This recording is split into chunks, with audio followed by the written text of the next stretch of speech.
Hello viewers, welcome to BR Ambedkar Open University. ఈ వీడియోలో BCom second year third semester advanced accounting ఉన్నత గణాంక శాస్త్రం నుండి బ్లాక్ 2 భాగస్వామ్య ఖాతాలు. సో ఈ భాగస్వామ్య ఖాతాలో 2 చాప్టర్స్ ఉన్నవి. అవి భాగస్వామ్య ఖాతాలు, పరిచయం మరియు మూలధన ఖాతాలు రాసే పద్ధతులు, భాగస్వామ్య సంస్థ ముగింపు లెక్కలు. సో ఈ వీడియోలో నేను ఫస్ట్ చాప్టర్ భాగస్వామ్య ఖాతాలు, పరిచయం, మూలధన ఖాతాలు ఎలా రాస్తారనే అంశంపై చెప్పుకుందాం. సో జనరల్గా మనము భాగస్వామ్య వ్యాపారం, వివిధ వ్యాపారాలలో భాగస్వామ్య వ్యాపారం కూడా ఒకటి అని గత సంవత్సరం ఆల్రెడీ ఫస్ట్ ఇయర్లో మనం తెలుసుకోవడం జరిగింది. సో మనకు కంపెనీ రకాలలో సొంత వ్యాపారం ఉంటుంది, భాగస్వామ్య వ్యాపారం ఉంటుంది, జాయింట్ స్టాక్ కంపెనీస్ ఉంటాయి, ఉమ్మడి వ్యాపారం ఉంటాయి. సో ఇవన్నీ వివిధ రకాల వ్యాపారాలు. అందులో పర్టికులర్గా భాగస్వామ్య ఖాతాలు చాలా స్పెసిఫిక్గా మనకు నిజ జీవితంలో కూడా చూస్తూ ఉంటాం. సో ఈ భాగస్వామ్య ఖాతా అనగానేమి, భాగస్వామ్య వ్యాపారంలో భాగస్వామ్య ఖాతాలు ఎలా తయారు చేస్తారు, ఎలా రాయాలి, రాసే పద్ధతులు ఏంటి అనే అంశంపై మనము తెలుసుకుందాం. సో మళ్ళీ ఒకసారి ఈ భాగస్వామ్య వ్యాపారం అంటే ఏమిటి అనేది మనము డిస్కస్ చేద్దాం. సో భాగస్వామ్య వ్యాపారం అంటే ఏమిటి? ఇద్దరు లేదా అంతకంటే ఎక్కువ మంది ఒక వ్యాపారం కొనసాగించడానికి వారి మధ్య ఒక ఒప్పందం కుదుర్చుకొని స్వయంగా మూలధనాన్ని ఏర్పరచుకొని భవిష్యత్తులో లాభాలు ఈక్వల్గా కానీ వారి యొక్క మూలధన రేషియో ప్రకారం కానీ లాభాలు పంచుకున్నటకు ఏర్పడిన ఒప్పందమే భాగస్వామ్య సంస్థ అంటాము. సో 1932 ప్రకారము మనకు నిర్వచనం కూడా ఉంది. సమిష్టిగా కానీ అందరి తరపున ఒకరు కానీ వ్యాపారం కొనసాగిస్తూ వ్యాపారంలో వచ్చే లాభాలను పంచుకోవడానికి ఒప్పుకున్న వ్యక్తుల మధ్య సంబంధము ఈ భాగస్వామ్య వ్యాపార సంస్థ. సో ఈ విధంగా అంటే సింపుల్గా మనం చెప్పుకుంటే ఒకరు లేదా ఇద్దరు వ్యాపారాన్ని చూసుకునే వ్యక్తులు ఉంటారు, లేదా అందరూ కూడా చూసుకుంటారు.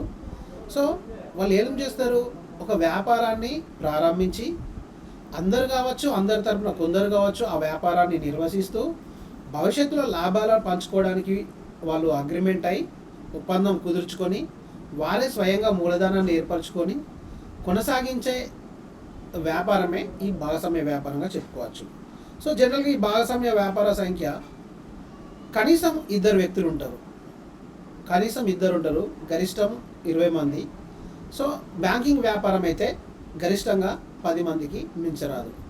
సో వారి యొక్క బడంబడిక అంటే ఒప్పందం ఏంటిది, వారి భాగస్తుల మధ్య లాభాలు ఎలా పంచుకోవాలి, ఎవరు ఎంత మూలధనాన్ని సమకూర్చాలి, సో వారి యొక్క వడ్డీ రేట్లు, రుణాలపైన వడ్డీ రేట్లు ఏంటిది, భాగస్వామ్యకు రుణం ఇచ్చినప్పుడు ఏంటిది, భాగస్వామ్యం నుంచి రుణం తీసుకున్నప్పుడు ఏంటిది అనే అంశంపై వాళ్ళకు ఒప్పందం కూడా చాలా అవసరం.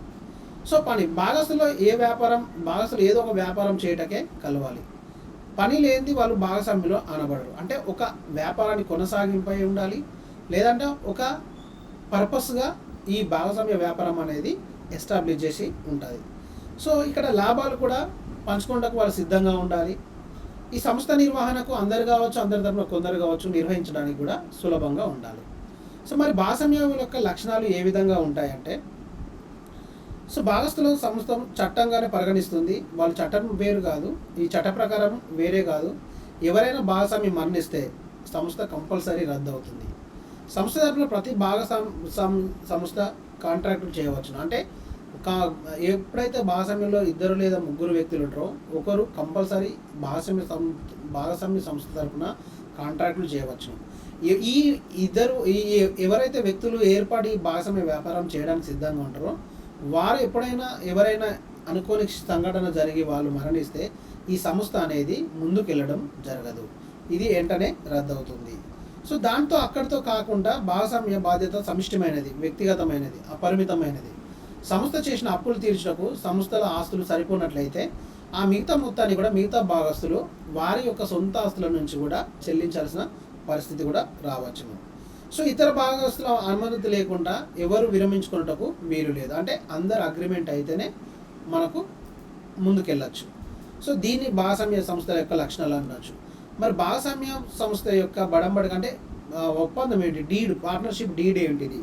సో పార్ట్నర్షిప్ డీడ్లో జనరల్గా భాగస్వామ్యం ఆ వ్యాపారం ఏం చేస్తుంది, ఎవరు చేస్తుంది, ఎలా చేస్తున్నారు, సో వారి యొక్క ప్రతి డీటెయిల్ కూడా ఇందులో పొందపరచడం, వారి యొక్క భాగస్వామ్య వివరాలు కూడా ఇలా పొందపరచడానికి వీలుంటుంది. సో ఇక్కడ మనం అబ్జర్వ్ చేసినట్టయితే సంస్థ యొక్క మూలధనం, ఎవరు మూలధనం ఎంత తీసుకురావాలి, వాళ్ళ నిష్పత్తి ఏంటి అనే అంశాలపై ఉంటుంది. అదేవిధంగా లాభాల నష్టాలను పంచుకోవడానికి వాళ్ళ నిష్పత్తి ఏంటిది. సో అదేవిధంగా మూలధన ఖాతాలపై స్థిరమైనవా అస్థిరమైనవా, అంటే మూలధన ఖాతా పద్ధతులు 2 రకాలు ఉంటాయి. స్థిర పద్ధతి ఉంటుంది, అస్థిరమైన పద్ధతి ఉంటుంది. అది ఎలా ఉంటుంది.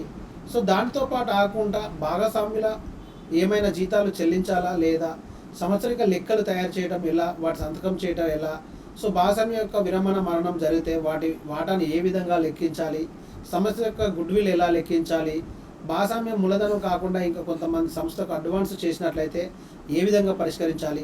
సో వీటికి సంబంధించిన ప్రతిదీ కూడా వివరాలతో ఇందులో ఒక రాజ్యాంగంలాగా పొందపరిచి ఉంటుంది. సో దీన్నే మనం భాగస్వామ్య బడంబడిక లేదా పార్ట్నర్షిప్ డీడ్ అని కూడా అంటాము. సో ఒప్పందం లేనప్పుడు వర్తించే అంశాలు జనరల్గా కొన్నిసార్లు ఒప్పందం ప్రకారము భాగస్వామ్య వ్యాపారం కొనసాగితే, కొన్నిసార్లు ఒప్పందం లేకుండా కూడా డిఫాల్ట్గా కొన్ని షరతులు వర్తిస్తాయి. ఆ షరతులు ఏంటిదంటే భాగస్వాముల లాభ నష్టాలు సమానంగా పంచుకోవాలి. అంటే ఒప్పందం ప్రకారం ఉంటేనేమో ఓకే ఫైన్, ఒప్పందం ప్రకారం పంచుకోవాలి, లేదా మూలధన నిష్పత్తి ప్రకారము వాళ్ళ పార్ట్నర్షిప్ డీడ్లో ఉంటే పంచుకోవాలి. లేని పక్షంలో ఏదైనా సంస్థలో లాభాలు ఉంటే వాళ్ళందరూ కూడా సరిసమానంగా పంచుకోవాలి. అదేవిధంగా మూలధనంపై వడ్డీ ఇవ్వకూడదు. అదేవిధంగా సొంత వాడకాలపై వడ్డీ తీసుకోరు. అంటే మనం ఏదైతే అమౌంట్ ఇన్వెస్ట్మెంట్ చేశామో భాగస్వామ్య వ్యాపారంలో దానిపైన వడ్డీకి అర్హులు ఏ భాగస్తులు కూడా కాదు. అదేవిధంగా కొన్నిసార్లు భాగస్తులు తమ సొంతాలకు వాళ్ళు ఏం చేస్తారు, భాగస్వామ్య సంస్థ నుంచి కొంత రుణాన్ని తీసుకుంటారు సొంత వాడకానికి. సో దానిపైన కూడా ఎలాంటి వడ్డీ తీసుకోవడం జరగదు. సో భాగస్తులు ఏ విధమైన జీతానికి ప్రతిఫలన కానీ అర్హులు కారు. అంటే వాళ్ళ కమిషన్ కానీ సాలరీస్ కానీ ఒక ఒప్పందంలో లేని పక్షంలో వాళ్ళు అర్హులు కారు. బట్ ఒక్క విషయంలో మాత్రం డిఫాల్ట్గా జరుగుతుంది. అదేంటి అంటే సంస్థకు రుణాలు ఇచ్చే భాగస్తులు సంవత్సరానికి 6% వడ్డీకి అర్హులు అవుతారు. అంటే ఎప్పుడైతే సంస్థకు అవసరం ఉంటుందో, ఎవరైతే అమౌంట్ సమకూరుస్తారో వారు మాత్రము ఆ పార్ట్నర్షిప్ డీడ్లో ఉన్నా లేకున్నా 6% వడ్డీకి మాత్రము అర్హులు. కంపల్సరీ వాళ్ళు తీసుకోవాల్సిందే. సో ఈ భాగస్వామ్య పుస్తకాలను సంస్థలో ఉంచాలి. ప్రతి భాగస్వామికి వాటిని పరిశీలించే హక్కు కూడా ఉంటుంది.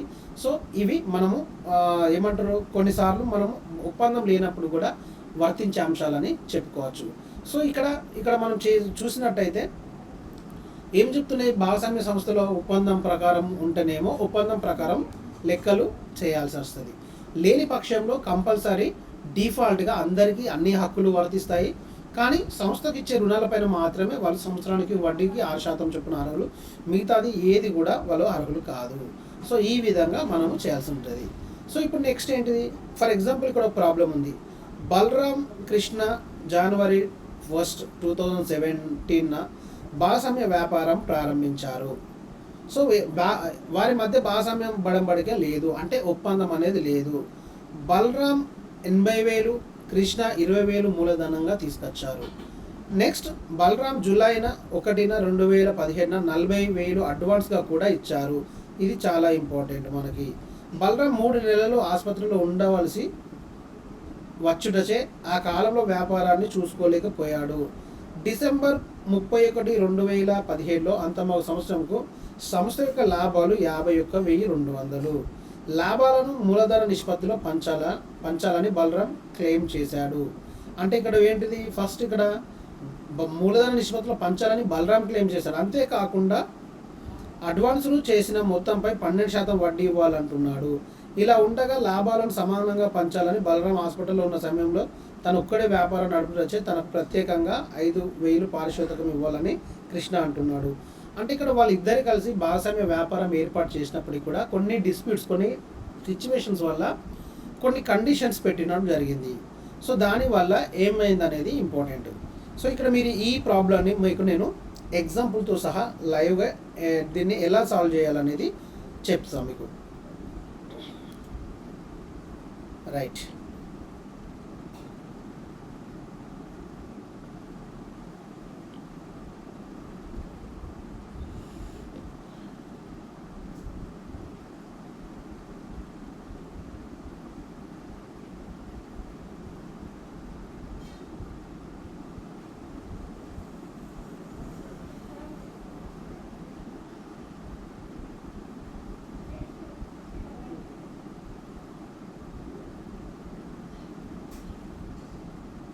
ఆ, ఇది మన ప్రాబ్లం.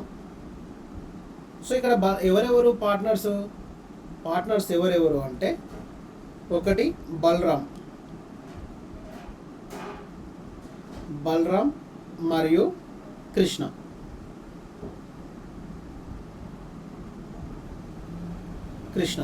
వీళ్ళిద్దరు పార్ట్నర్స్.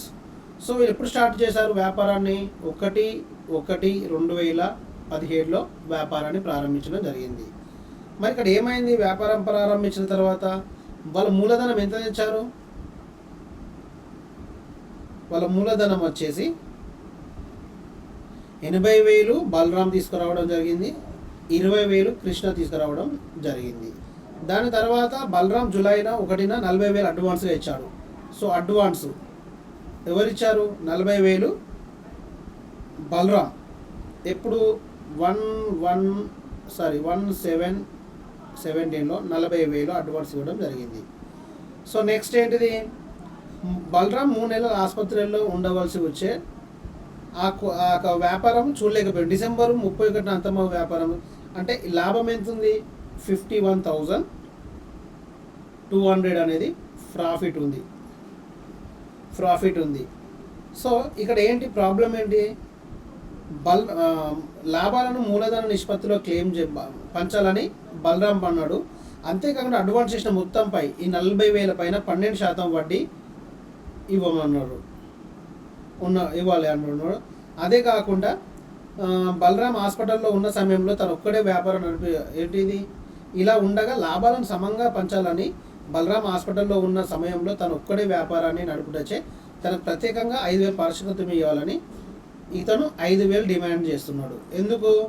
బలరాం 3 నెలలు హాస్పిటల్లో ఉన్నాడు కాబట్టి, కృష్ణ ఒక్కడే వ్యాపారాన్ని చూసుకున్నాడు కాబట్టి, సో దానివల్ల 5,000 పారితోషికం ఇవ్వమని చూస్తున్నాడు. సో ఇక్కడ మనకి ఏంటిది? ఇక్కడ ఫస్ట్ ఆఫ్ ఆల్ మనకు ఇక్కడ వీళ్ళ పార్ట్నర్షిప్ ఒప్పందం ఎలా జరిగింది అనేది చాలా ఇంపార్టెంట్. ఇక్కడ ప్రాబ్లం అబ్జర్వ్ చేస్తే భాగస్వాముల మధ్య ఏ విధమైన ఒప్పందం లేనప్పుడు మనం పార్ట్నర్షిప్ డీల్లో ఏం మాట్లాడుకున్నాము? లాభాలను సమానంగా పంచాలి.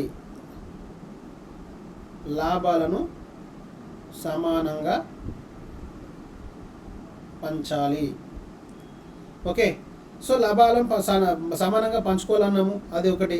తను అడ్వాన్స్ చేసిన మొత్తంపై 6% వడ్డీ వాళ్ళని డిఫాల్ట్గా ఉండడం జరిగింది. సో రెండవది, కృష్ణ ఏ విధమైన పారితోషికానికి అర్హుడు కాదు. అంటే దాని అర్థం ఏంటి? అగ్రిమెంట్లో లేనప్పుడు ఎవరు కూడా అడిషనల్గా పారితోషికం తీసుకోవడానికి అర్హులు కారు. సో ఈ విధంగా మనము చూసినట్టయితే ఇక్కడ మొత్తం మన దగ్గర ఉన్న ప్రాఫిట్ వచ్చేసి 51,200. సో 51,200లో 40,000 6 నెలలకు మనకు బలరాం ఇచ్చిండు కాబట్టి తనకు 6% వడ్డీ ఇవ్వాలి. ఎందుకు ఇవ్వాలి? అడ్వాన్స్ రుణాలు ఏదైనా సంస్థకి ఇచ్చినట్లయితే ఈవెన్ పార్ట్నర్షిప్ డీడ్లో అంటే భాగస్వామ్య బడంబడికలో ఆ కండిషన్ ఉన్నా లేకున్నా 6% వడ్డీ ఇవ్వాలని మనం ఆల్రెడీ ముందుగా మాట్లాడుకోవడం జరిగింది. ఇక్కడ చూడండి. సో ఈ పాయింట్ ప్రకారము మనము కంపల్సరీ అతనికి మనము 6% వడ్డీ ఇవ్వాల్సిందే, అంటే డిఫాల్ట్గా. సో దానివల్ల 6% వడ్డీ లెక్క పడితే ఎన్ని నెలలకు? 6 నెలలకే కాబట్టి 6% వడ్డీ లెక్కిస్తే అది 1,200. అంటే మనం 51,200కి వెళ్ళి 1,200 వడ్డీ బలరాంకు పే చేసిన తర్వాత మన నికర లాభం వచ్చేసి 50,000. అప్పుడు మిగతాది ఏమైంది? సో ఈ నికర లాభం 50,000 ఉన్నప్పుడు అంటే ఇక్కడ ఏదైతే 51,200 లాభం ఉన్నది అందులోకి వెళ్ళి వడ్డీ తీసేసిన తర్వాత 1,200, ఇది 6 monthsకే, మళ్ళీ గుర్తుపెట్టుకోండి. సో తీసేస్తే మనకు ఉన్నది 50,000. సో ఈ 50,000ను మనం ఏం చేసామంటే కృష్ణకు బలరాముకు సమాన నిష్పత్తిలో పంచడం జరుగుతుంది. ఎందుకంటే వాళ్ళు వ్యాపారం చేసినప్పుడు ఇక్కడ ఒప్పందం అనేది లేదు. సో దానివల్ల 1/2 అంటే 25,000 ఇలా చేరి సగం ఇవ్వడం జరుగుతుంది. సో దానివల్ల మనము వాళ్ళ సమస్యను పరిష్కరించవచ్చు. సో ఈ విధంగా మనము పంచుకోవాల్సి జరిగింది. సో నెక్స్ట్ వచ్చేసి ఏం జరుగుతుంది ఇక్కడ? భాగస్వామ్య సంస్థ యొక్క సహయాజమాన్యం. సో అసలు భాగస్వామ్యకు సహయాజమాన్యానికి తేడా ఏంటిది అంటే ఏంటిది ఫస్ట్ మనం తెలుసుకోవాలి. సో భాగస్వామ్య సంస్థ సాధారణంగా వారి ఒప్పందం వల్ల ఏర్పడుతుంది. బట్ సహా యాజమాన్యం అనేది అది ఒప్పందం వల్ల ఏర్పడేది కాదు. వాళ్ళు చట్ట ప్రకారము వారసులు కావచ్చు. ఓకే, నెక్స్ట్ భాగస్వామ్య వ్యాపారంలో లాభాలు పంచుకుంటారు. సహాయజమానులు తమ సొంత ఆస్తిపై వచ్చిన ఆదాయాన్ని మాత్రమే పంచుకుంటారు. భాగస్వామ్య వ్యాపారమును సహాయజమానులు వేరు. భాగస్వామ్య వ్యాపారస్తులు అనేటోళ్ళు వారి ఒప్పందం ప్రకారం నమోదు చేయడం జరుగుతుంది. అంటే ఒప్పందం ప్రకారం వారు భాగస్వామ్యులు అవుతారు. సహాయజమానులు అనే వాళ్ళు అలా కాదు, చట్ట ప్రకారం ఏర్పడిన వారు కాదు. వాళ్ళ ఒప్పందం ప్రకారం ఏర్పడడం కాదు, వారు వారసుల ద్వారా రావడం కావచ్చు. సో ఇక్కడ భాగస్వామ్యం లేకుండానే సహాయజమాని ఆస్తులు తన వాటాను బదిలీ చేయవచ్చును. అండ్ భాగస్వామ్యులు తమ వాటా బదిలీ చేయాలంటే కంపల్సరీ మిగతా భాగస్తుల యొక్క సమ్మతి కంపల్సరీ తీసుకోవాల్సిందే. అంటే వాళ్ళు కంపల్సరీ మిగతా వాళ్ళు ఒప్పుకుంటేనే దీన్ని వాళ్ళు వాటా ట్రాన్స్ఫర్ చేయవచ్చును. సో ప్రతి భాగస్వామి ఇతర భాగస్వాములకు ఏజెంట్గా వ్యవహరిస్తాడు, బట్ సహాయజమాని అలా వ్యవహరించడం జరగదు. ఇది చాలా చిన్న కాన్సెప్ట్. భాగస్వామ్యంలోని వ్యక్తి వేరు, సహాయ యజమాని వేరు. మరి సంస్థ నమోదు. సంస్థ మూడో వ్యక్తులపై దావటం వెళ్ళటకు సంస్థ ఎలా నమోదు చేస్తారు? ఇది మ్యాండేటరీ అనేది కాదు. 1932 ప్రకారము ఇది చేసుకోవాల్సిన అవసరం లేదు. సో సాధారణంగా వచ్చే సర్దుబాట్లు ఏంటి? మరి భాగస్వామ్య సంస్థలో ఏం సర్దుబాట్లు ఉంటాయి? సాధారణంగా వచ్చే సర్దుబాటు మూలధనంపై వడ్డీ. సో మనం ముందుగా మాట్లాడుకున్నట్టు మూలధనంపై వడ్డీ ఏం చేస్తాము? భాగస్వామ్య సంస్థలోని వారి యొక్క కండిషన్స్ అంటే పార్ట్నర్షిప్ డీడ్లో మూలధనంపై వడ్డీ చెల్లించాలని ఉంటే మాత్రమే చెల్లించాలి. ఒకవేళ భాగస్వామ్య వాళ్ళ యొక్క పార్ట్నర్షిప్ డీడ్లో వాళ్ళ అక్కడ మూలధనం పైన ఎటువంటి వడ్డీ గురించి ఎటువంటి సమాచారం లేనప్పుడు మూలధనంపై వడ్డీని చెల్లించడం జరగదు. సో ఇక్కడ చూసినట్టయితే భాగస్వామ్య ఒప్పందం ఉన్నట్లయితేనే అంగీకరించిన రేటుకు వడ్డీని చెల్లించాలి. ఒకవేళ లేకుంటే చెల్లించిన భాగస్వామ్య మూలధనం అవసరమైన మొత్తాలను తీసుకురావచ్చు. ఒకవేళ అలాంటిది లేకుంటే దాన్ని వాళ్ళు చెల్లించాల్సిన అవసరం లేదు. నెక్స్ట్ సొంత వాడకాలపై వడ్డీ. సొంత వాడకాలపై వడ్డీ కూడా సేమ్ ఫస్ట్ మనం మూలధనంపై వడ్డీని ఏదైతే మాట్లాడుకున్నామో ఇక్కడ కూడా అదే మాట్లాడడం జరుగుతుంది. అంటే కొన్నిసార్లు భాగస్తులు వారి యొక్క సొంత అవసరాలకు సంస్థ నుంచి కొంత నగదును తీసుకోవచ్చును. సో అప్పుడు మరి సంస్థకి ఏం లాభము? ఏముండదు. కానీ ఇక్కడ సొంత వాడకాలపై వడ్డీ అనేది మనము కలెక్ట్ చేయడానికి మన దగ్గర ఎలాంటి మిగతా భాగస్తులకు ఎలాంటి రైట్స్ ఉండవు. ఎందుకంటే పార్ట్నర్షిప్ డీల్లో అంటే భాగస్వామ్య బడంబడికలో అది సొంత వాడకాలపై వడ్డీ కలెక్ట్ చేయాలని ఉంటే మాత్రమే మనం కలెక్ట్ చేయడం జరుగుతుంది. ఒకవేళ సంస్థ అగ్రిమెంట్ షరతులలో ఒప్పందంలో ఎలాంటి సమాచారం లేనప్పుడు మనం సొంత వాడకాలపై వడ్డీని కలెక్ట్ చేయడం జరగదు. నెక్స్ట్ భాగస్తుల పారితోషికం. సెక్షన్ 12B ప్రకారము భాగస్వామ్య సంస్థలో భాగస్తులు ఎలాంటి పారితోషికం తీసుకోవడానికి అర్హులు కాదు. కానీ ఎప్పుడు అర్హులు అవుతారు? ఎప్పుడైతే వారు తీసుకోవాలి, వీరికి పారితోషికం ఇవ్వాలి అని ఒప్పందంలో ఉంటుందో అప్పుడు మాత్రమే కొంతమందికి జీతం చెల్లించవచ్చును. సో ఇది దీన్ని మనం సాధారణంగా వచ్చే సర్దుబాటుగా చెప్పుకుంటాము. సో ఇక్కడ ఒక ప్రాబ్లం ఉంది, సేమ్ ఇంతకుముందు విధంగానే మళ్ళీ దీన్ని కూడా మనం ఒకసారి ట్రై చూద్దాం అసలు ఏమంటుండ అనేది.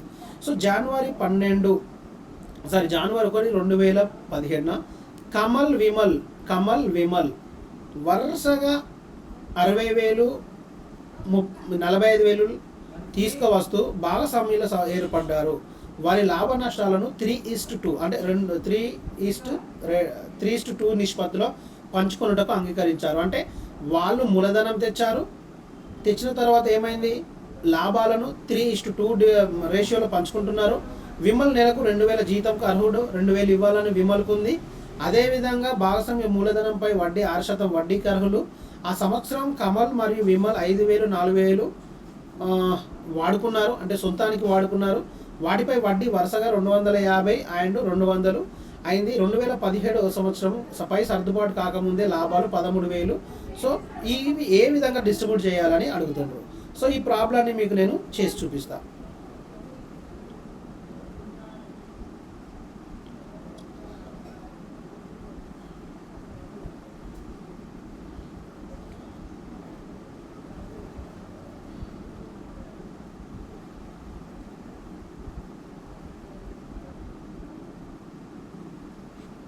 రైట్. సో ఈ ప్రాబ్లం మనది, ప్రజెంట్ ఉన్న ప్రాబ్లం ఇది మనది. ఓకే,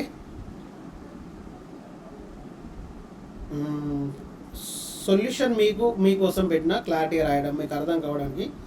సో ఇక్కడ మనం కొన్ని పాయింట్స్ రాసుకోవాలి. ఓన్లీ నేను సొల్యూషన్ చేస్తా, ఈ ప్రాబ్లం ఆన్సర్ మొత్తం అవసరం లేదు మనకు. సో ఇక్కడ ఏం చేస్తానంటే నేను మళ్ళీ ఒకసారి ప్రాబ్లాన్ని కాపీ చేసుకుంటా. ఉదాహరణ 2ని మీకు ఎక్స్ప్లెయిన్ చేస్తున్నా.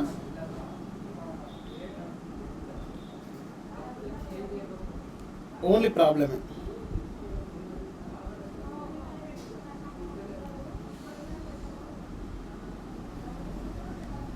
సో ఇది మన ప్రాబ్లం. ఓకే, ఇది మన ప్రాబ్లం. సో మనకి ఇప్పుడు ఏం కావాలి?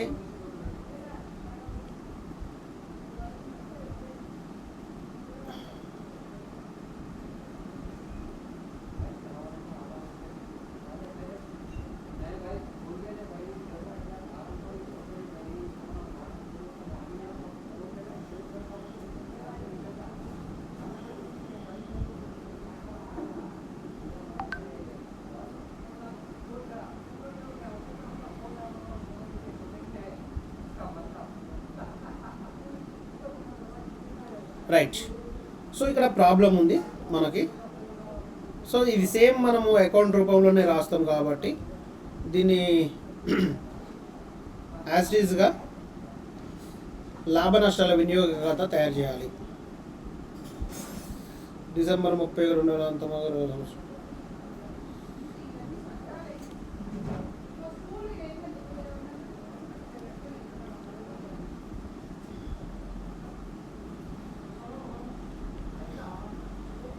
31/12/2017తో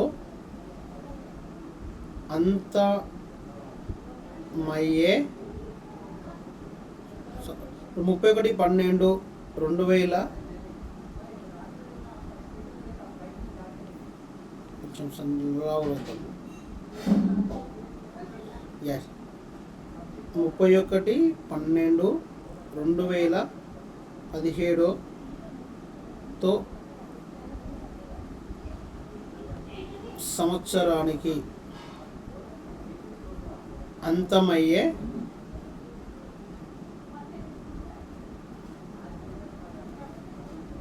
లాభ నష్టాల వినియోగ ఖాతా.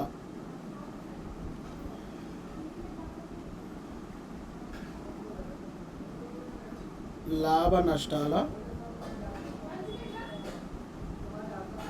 వినియోగిత ఖాతా. సో ఈ విధంగా మనము టైటిల్ ఇవ్వడం జరిగింది.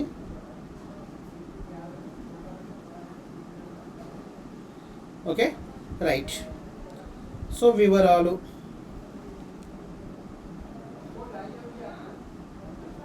టోటల్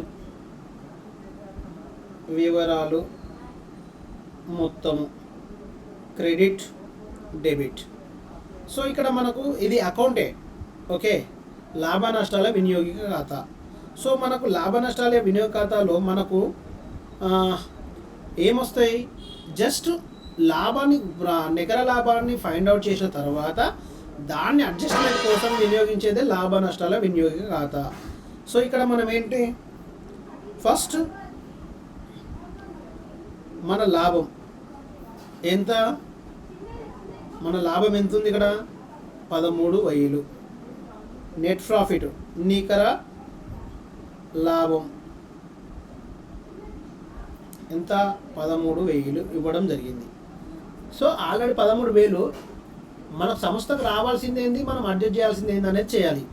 ఇప్పుడు మూలధనం ఆల్రెడీ బ్యాలెన్స్ షీట్లో వస్తుంది కాబట్టి ఇక్కడ మనం తీసుకోవడం జరగదు. దాని తర్వాత ఏంటిది, లాభాలను పంచాలి. అంటే after adjustment of all adjustments, అన్ని అడ్జస్ట్మెంట్ చేసిన తర్వాత మనం 3:2లో మిగిలిన లాభాన్ని పంచాలి. ఇక్కడ ఏమైంది, విమల్కు నెలకు 2,000 జీతంకు అర్హుడు. సో విమల్కు నెలకు 2,000 జీతంకు అర్హుడు అన్నాడు. సో ఇక్కడ ప్రాబ్లంలో మీరు అబ్జర్వ్ చేసినట్టయితే, ఓకే, ఎన్ని రోజులు అన్నాడు? ఒక నెలకు మాత్రమే, నెలకు జస్ట్ విమలు ఒక నెల జీతానికి అర్హుడు. సో కాబట్టి ఇక్కడ ఏంటిది, ఫస్ట్ ఏం చేస్తా నేను, ఈ మూలధనాలపై సంవత్సరానికి 6% వడ్డీకి అర్హులు ఇద్దరు. సో ఫస్ట్ 2 మూలధనంపై వడ్డీ. సో వడ్డీ ఎంత? 6%. 6% కాబట్టి ఇతను ఎంత తెచ్చిండు? ఫస్ట్ విమల్ అండ్ నెక్స్ట్ ఎవరు? Kamal first. So Kamal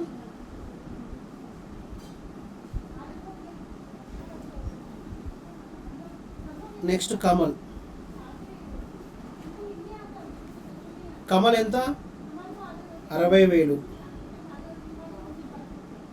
60,000 6% divided by ఎంత? 2 0 క్యాన్సల్.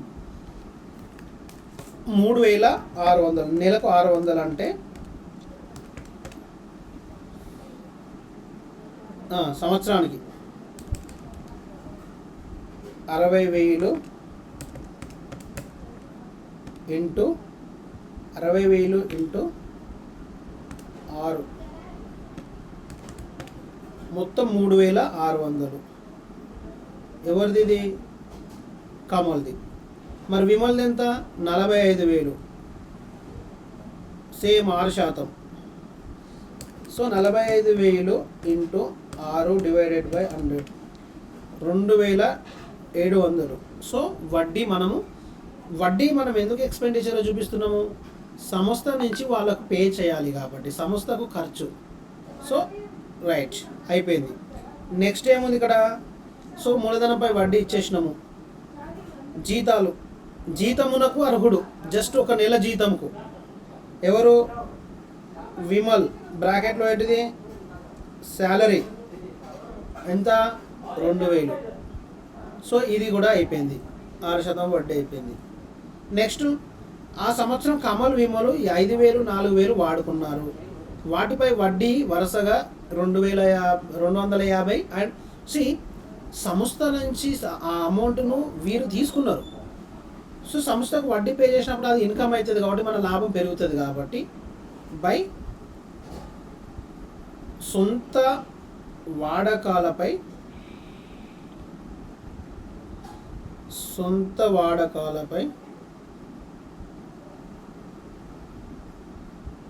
వడ్డీ ఎంత?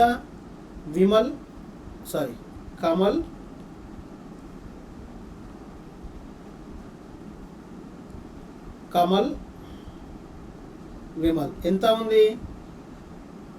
కమల్ వచ్చేసి 250, విమల్ వచ్చేసి 2,000. సో ఇక్కడ ఏంటిది అంటే సంస్థ తరపున మనం ఆలోచించాలి. మనకు ఆల్రెడీ నికర లాభం ఉంది, పే చెల్లించాల్సిన అన్ని డెబిట్ సైడు, మనకు వచ్చిన ఇన్కమ్స్ అన్ని క్రెడిట్ సైడు ఐడెంటిఫై చేయాలి. అది కూడా ఎలా ఐడెంటిఫై చేయాలి? భాగస్వామ్య ఒప్పందం ప్రకారము అవి వర్తిస్తేనే పే చేయాలి. షరతులలో ఆల్రెడీ కండిషన్లలో ఉంటేనే చేయాలి. సో ఇప్పుడు ఆల్రెడీ మనం ఏం చేసాము? ఇక్కడ ఆల్రెడీ 13,000 ఉండే. సో వీళ్ళకి పే చేసిన ఇంకేమైనా కండిషన్స్ ఉన్నాయా? ఈడేమైనా కండిషన్స్ ఉన్నాయా? మూలధనంపై వడ్డీ ఉంది 3,600, వడ్డీ చెల్లించినాము, సొంతగా వాళ్ళకి వడ్డీ ఇచ్చింది, శాలరీ కూడా వచ్చింది కదా. ఇంతకు మించి అడ్జస్ట్మెంట్స్ చేయడానికి ఏం లేవు కాబట్టి డైరెక్ట్ ఈ అకౌంట్ అనేది క్లోజ్ చేయండి. సో క్లోజ్ ఎలా చేస్తాము? Which side is more? 13,450. Okay, దాని తర్వాత ఇక్కడ ఎంత ఉంది?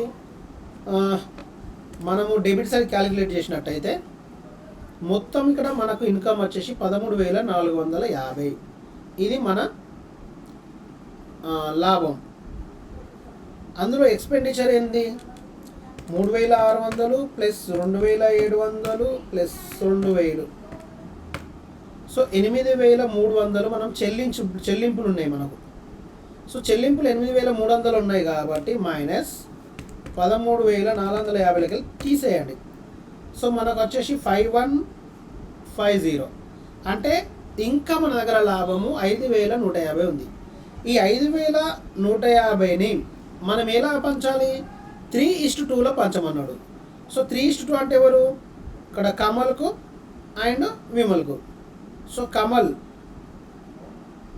3:2, అండ్ విమల్ 2. సో ఈ 5050ని 3 డివైడెడ్ బై 5 చేస్తే 5150 3 డివైడెడ్ బై 5 చేస్తే కమల్కు మనము చెల్లించాల్సింది 3090 రూపాయలు. అదేవిధంగా 5150ను 2 నిష్పత్తిలో చేస్తే ఇది విమల్ 5150 ఇంటూ 2 డివైడెడ్ బై 5 చేస్తే 2060. సో ఈ విధంగా మనము వీళ్ళకి లాభాలు పంచాల్సి ఉంటుంది. సో 2 లాభం కమల్ విమల్. సో ఎంత 13450 బోత్ సైడ్స్. ఓకే, దాని తర్వాత మనం ఎంత కమల్ లాభం ఎంత 3090, ఇదెంత 2060. సో మొత్తం కలిపితే ఎంత లాభం అనేది 5150. సో ఆటోమేటిక్గా 13,450. ఈ విధంగా మనము వారికి అడ్జస్ట్ చేయాల్సి ఉంటుంది. సో ఇక్కడ ఈ విధంగా మనము అడ్జస్ట్ చేయాల్సి వస్తుంది.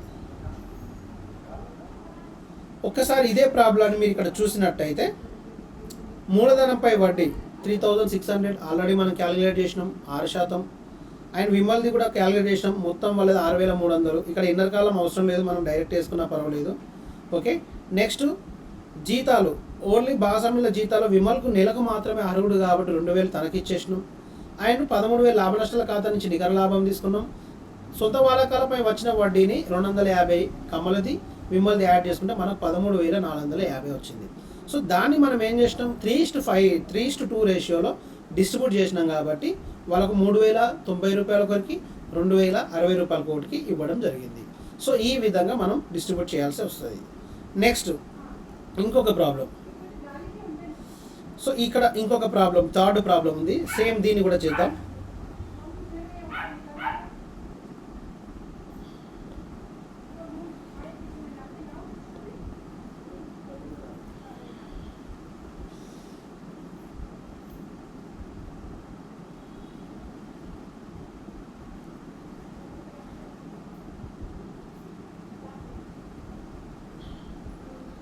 ఫస్ట్ ఎప్పుడైనా మీరు ఎగ్జామ్కి వెళ్ళేటప్పుడు ప్రాబ్లమ్ని క్షుణ్ణంగా చదవాలి. ఎగ్జామ్లో చేసే ముందు అసలు కండిషన్స్ ఏమున్నాయనేది.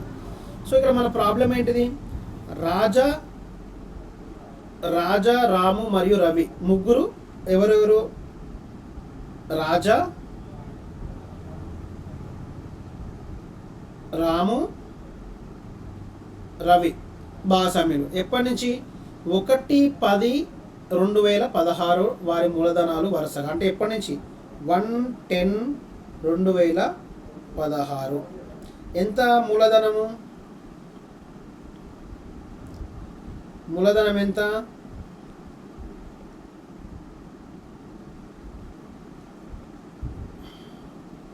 సో రాజాది 150,000, అదేవిధంగా రాముది 40,000, అదేవిధంగా 45,000 రవిది. గుర్తుపెట్టుకోండి. నెక్స్ట్ రాజా మరియు రవి వరుసగా 5,000 4,000 జీతాలు తీసుకున్నట్టు అర్హులు. సో శాలరీ జీతాలు, సో జీతాలు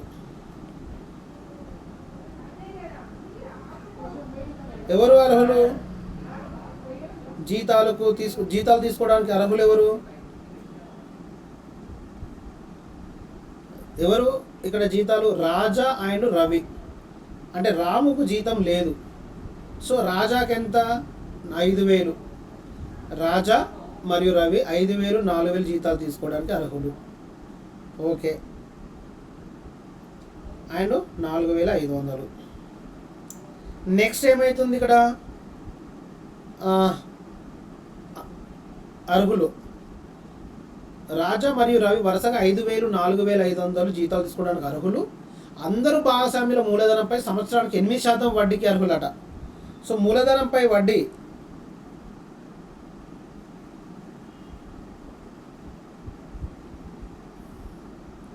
8%, ఎవరికి, ముగ్గురికి గుర్తుపెట్టుకోండి. సొంత వాడకాలపై వడ్డీని తీసుకోరు, సొంత వాళ్ళపై వడ్డీ క్యాలిక్యులేట్ లేదంట. సో నెక్స్ట్ సొంత వాడకాలపై వడ్డీని తీసుకోరు. ఒక్కొక్కరు 4,000 సొంత వాడకానికి తీసుకున్నారు. సో సొంత వాడకాలపై వడ్డీ అనేది లేదు కాబట్టి సొంతానికి తీసుకుంటే మనకు సంబంధం లేదు. మిగిలిన లాభాలతో 9,000 భాగస్వామ్యులు, మిగిలిన లాభాలతో రూపాయలు 9,000 భాగస్వామ్యం వరుసగా 40:30:20 నిష్పత్తిలో పంచుకుంటారు. అంటే ఇక్కడ ప్రాఫిట్ ఎంత ఉంది, మనకి లాభం ఎంత 9,000 ఉంది. ఈ 9,000 ఎలా పంచుకుంటారు? 4:3:2 జీరోస్ని తీసేయండి, అంటే 4:3:2 అనేది. సో పంచుకుంటారు. ఇంకా మిగిలి ఉన్న లాభాలను అంటే 9,000 మాత్రమేమో ఈ నిష్పత్తిలో, ఇంకా మిగిలిన ఉన్న లాభాలను రిమైనింగ్ ప్రాఫిట్ అంటే మిగిలిన లాభాలను ఈక్వల్గా డిస్ట్రిబ్యూట్ చేయాలి. సెప్టెంబర్ 30, 2017తో అంతమగు సంవత్సరానికి మూలధనంపై వడ్డీ లెక్కించి తర్వాత కానీ భాగస్తుల జీతాల లెక్కలోకి తీసుకున్నందున ఇక్కడ సెప్టెంబర్ 30న అంతమగు సంవత్సరంకు మూలధనాలపై వడ్డీ లెక్కించిన తర్వాత, అంటే ఆల్రెడీ మూలధనంపై వడ్డీ తీసేసిరు కానీ భాగస్తుల జీతాలు లెక్కలోనికి తీసుకోకముందు సంస్థ లాభాలు 30,500. సో రిమైనింగ్ లాభం ఇది 30,500. సో భాగస్తుల మధ్య పంపిణీ చూపండి అంటే ఇక్కడ కండిషన్స్ను ఇంప్లిమెంట్ చేయాలి. It's very important problem. ఇక్కడ కండిషన్ మాత్రమే అడుగుతుంది కాబట్టి మీకు ఎక్స్ప్లెయిన్ చేద్దాం. చలో ఇంతకుముందు ప్రాబ్లం లాగానే సేమ్ మీరు స్టేట్మెంట్ వేయండి. First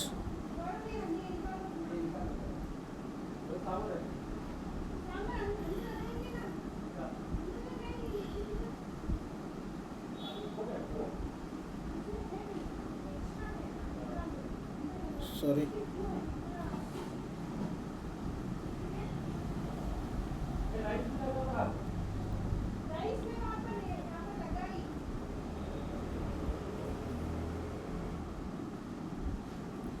right. సో ఇదేంటిది? లాభ నష్టాల వినియోగిత ఖాతా. లాభ నష్టాల వినియోగిత ఖాతా.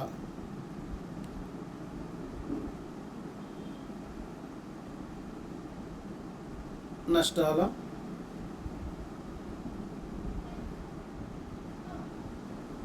ఖాతా. ఏం కావాలి ఇప్పుడు మనకు? డేట్, తేదీ,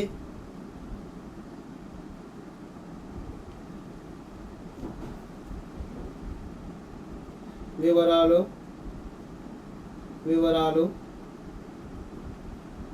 తేదీ, రూపాయలు. సో ఇది మనకు డెబిట్, క్రెడిట్. సేమ్ ఇంతకుముందు లాగానే ఫస్ట్ మనకు ఏమంటున్నాం ఇక్కడ? ఫస్ట్ వాళ్ళకి ఆల్రెడీ ఇక్కడ ఏంటిది? ఇది ఒక్కటే కండిషన్. ఆల్రెడీ వాళ్ళు ఏం చేశారు? మూలధనంపై వడ్డీ లెక్కించిన తర్వాత లాభం ఇచ్చిండు. సో ఫస్ట్ మనం ఏం చేయాలి అంటే మూలధనంపై వడ్డీ ఆల్రెడీ అయిపోయింది ఇక్కడ. ఓకే, ఇక్కడ మీరు చూసినట్టయితే మన లాభం ఎంత? లాభాలు ఎంత? సంస్థ లాభాలు బై లాభాలు 30,500. ఓకే, 30,500. మనకు ఈ క్రెడిట్ సైడ్ ఏమొస్తాయి? జనరల్గా లాభాలు వస్తాయి.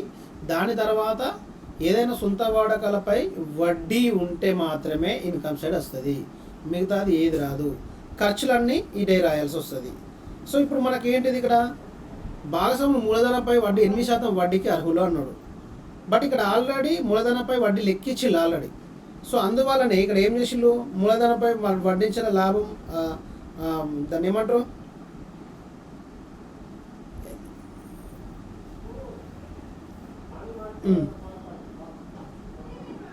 ఫస్ట్ రాముకు సంబంధించింది, రవికి సంబంధించింది. ఇక్కడ మనం ఆల్రెడీ మూలధనం రాసుకున్నాం కాబట్టి ఫస్ట్ జీతాలు. భాగస్తుల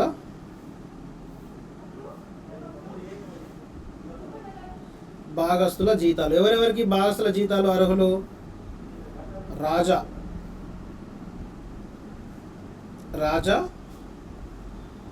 టు నెక్స్ట్ రవి. ఎంత? 5,000, 4,500, మొత్తం కలిపితే 9,500 జీతాలు. ఓకే, 9,500 జీతాలు. నెక్స్ట్ దాని తర్వాత ఏంటి? ఇప్పుడు జీతాలు అనేది అయిపోయింది, అడ్జస్ట్మెంట్. సో మూలధనంపై వడ్డీ 8% అన్నాం. సో మూలధనంపై వడ్డీ 8% అన్నప్పుడు ప్రాఫిట్ ఎంత ఉంది ఇక్కడ? ఆల్రెడీ ఇక్కడ మూలధనాలపై వడ్డీ లెక్కించిన తర్వాత లాభం ఇచ్చారు కాబట్టి ఇక్కడ మీరు చూసినట్టయితే అది ఆల్రెడీ మూలధనంపై వడ్డీ అయిపోయిందని అర్థం. నెక్స్ట్ సో ఇప్పుడు చెల్లించాల్సినది ఏముంది ఇక్కడ? ఒక్కొక్కరు సొంత వాడకాన్ని కూడా తీసుకున్నారు.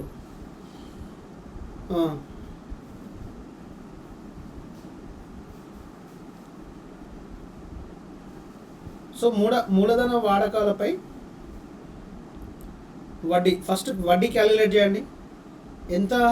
8% చొప్పున వడ్డీ కాబట్టి 50,000 ఇంటూ 8%, 50,000 ఇంటూ ఇక్కడ 4,000 ఇతంది. మూలధనంపై వడ్డీ వచ్చేసి 4,000, 40,000 ఇంటూ 8, 3,200.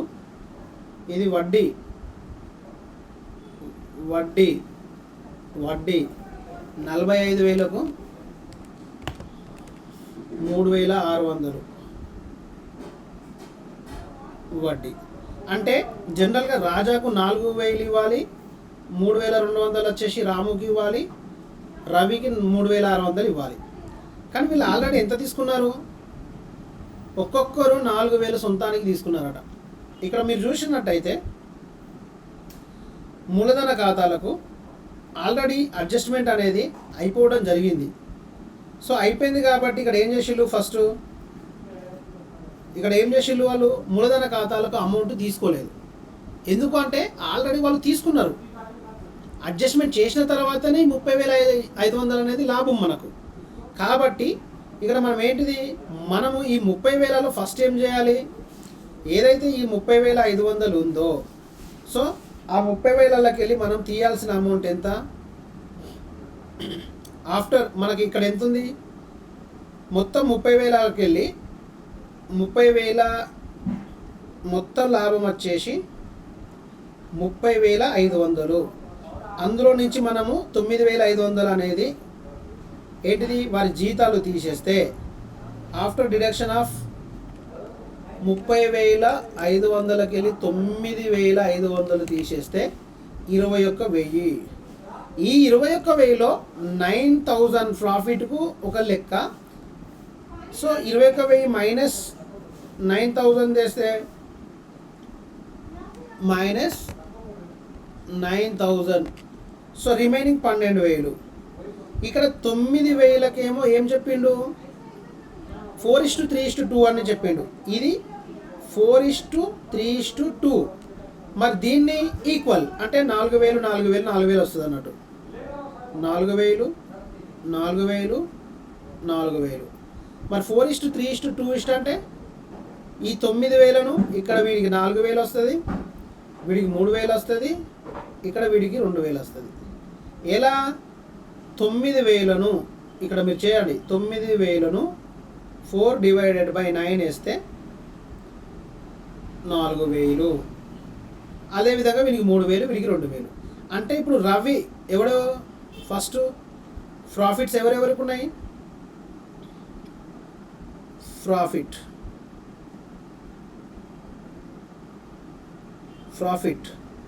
ఇప్పుడు ఏంది మనకు? మొత్తం వచ్చేసి ఇక్కడ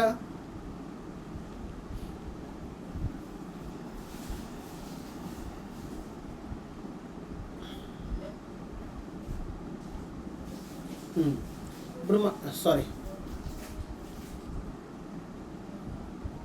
మనకి 7 వరకే ఉంది కాబట్టి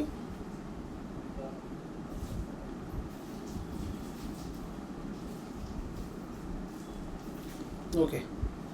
సో ఇక్కడ 7 వరకు క్లోజ్. ఈడ వరకు క్లోజ్. సో మనకు అమౌంట్ ఎంత, 30,500, 30,500. సో మనకు ఆల్రెడీ ఇక్కడ 9,500 తీసేసిన తర్వాత రిమైనింగ్ మొత్తం ప్రాఫిటే. వాళ్ళకి ప్రాఫిట్ని ఐడెంటిఫై చేసిన తర్వాత కూడా మనకు వచ్చిన అమౌంట్ ఎంత అంటే 8,000 ఫస్ట్ వ్యక్తికి, 7,000 ప్రాఫిట్ రెండో వ్యక్తికి, 6,000 మూడో వ్యక్తికి. సో అలా ప్రాఫిట్ డిస్ట్రిబ్యూట్ చేయాలి. ఎవరు ఫస్ట్, రాజా, రాము, రవి. రాజా, రాము, రవి. సో 8, 7, 6. సో ఈ మొత్తం యాడ్ చేస్తే ఎంత, 15 + 21. ప్రాఫిట్ అనేది 21,000 చెల్లించడం జరిగింది.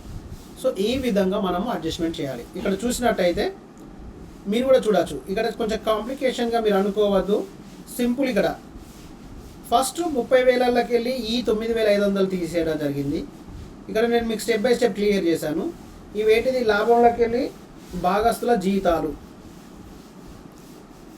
జీతాలు మైనస్ చేస్తే 21,000 ప్రాఫిట్ ఉంది. ఆ 21,000 ప్రాఫిట్లో 9,000 మనకు రేషియో ప్రకారం డిస్ట్రిబ్యూట్ చేస్తున్నాం.